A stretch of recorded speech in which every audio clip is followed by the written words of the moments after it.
పాకిస్తాన్ భారత్పై అణుదాడి చేస్తే ఓ ప్రతి సెకండ్ అమూల్యమవుతుంది.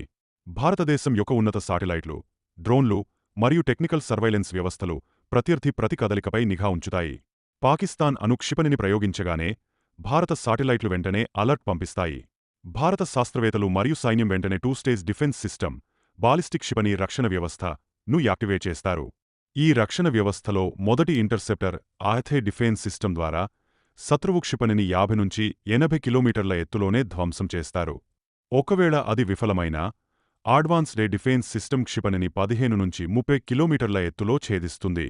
ఇది సరిపోకపోతే S-400 సిస్టమ్ కూడా సిద్ధంగా ఉంటుంది. ఇది క్రూయిజ్ మిసైళ్లు, అణు బాంబులతో వస్తున్న యుద్ధ విమానాలను ఆకాశంలోనే కూలదీస్తుంది.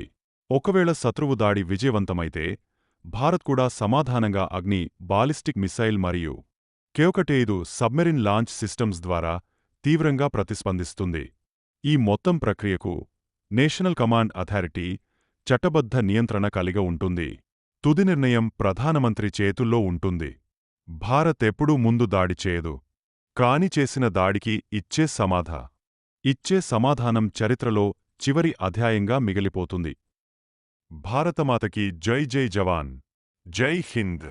ఈ వీడియో మీకు నచ్చినట్లయితే లైక్ చేయండి, షేర్ చేయండి, ఛానల్కి సబ్స్క్రైబ్ చేయండి.